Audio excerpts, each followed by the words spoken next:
Welcome to the car designed to honour 20 years of the incredible Bugatti Veyron. Here's the Bugatti FKP Hommage.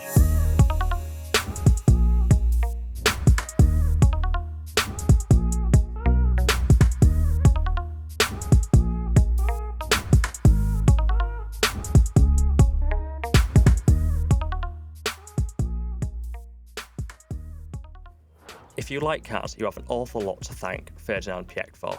The ruthless engineer-turned-Volkswagen CEO and chairman was instrumental in the original Audi Quattro for putting ridiculously sized engines in normal cars. Remember the Q7 V12 TDI? And also for purchasing and likely saving Bentley and Lamborghini from collapse. But Piëch's best-known project was Bugatti Veyron, a true engineering marvel both then in 2005 and even now, 20 years later. So how do you go on about honouring such a car, as well as the extraordinary man that made it all happen? Well, you recreate it. Here is Bugatti FKP Hommage, named after Ferdinand Piëch himself.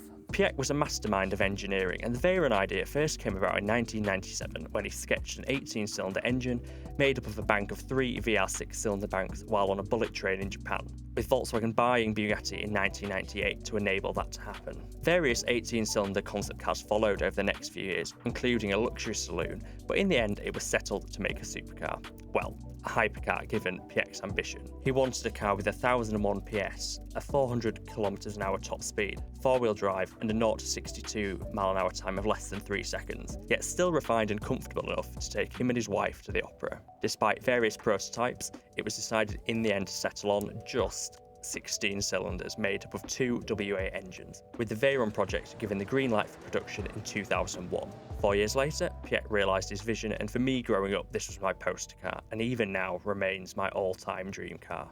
But let's get back to the FKP Hommage. And the first question to answer is, what is it underneath?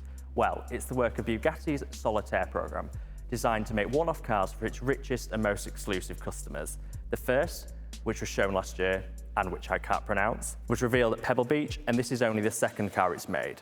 So despite its Veyron-like bodywork, underneath this is actually a Chiron Supersports and Mistral mashup, meaning it gets the last of the W16 architecture as Bugatti readies its new V16 engine for the tourbillon. But let's stay with the engine for a minute, as that was always the centrepiece of the original Veyron, even if it dropped 2 cylinders compared to the 18 that Piëch originally penned. How Bugatti still managed to cram a 8-litre quad-turbo W16 engine into this space is remarkable. Though we're now in a day and age of electric SUVs making 1,000 horsepower, back in 2005, that was an obscene amount of power for a road car to have. Bugatti turned the Veyron's power up to 1,200 horsepower later in its life, but the FKP Hommage gets the same 1,600 horsepower engine as the Chiron Supersports. Performance stats are yet to be confirmed, but it's expected to get the same sort of figures as the Chiron Supersports, albeit slightly less because of its less slippery body. So expect a 0 to 62 mph time of 2.5 seconds and a top speed somewhere around 270 mph.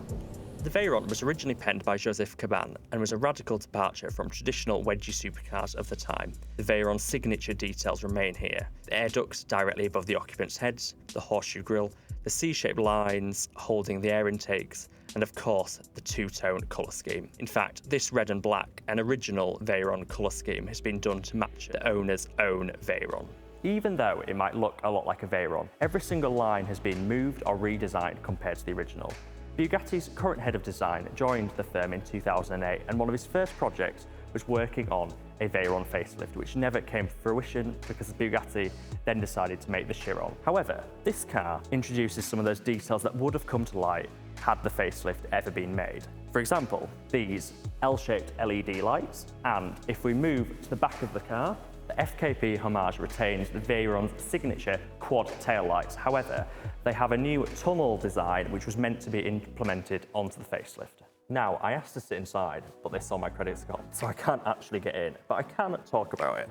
So, the Veyron's interior was never really angled more towards sportiness, rather everyday comfort, and the same is true with this FKP Hommage. The aluminium section of the dashboard has been reinterpreted with a new teardrop-like shape, and also, one of the most important details on this car is actually Ferdinand Piëch's signature etched into the leather inside the car.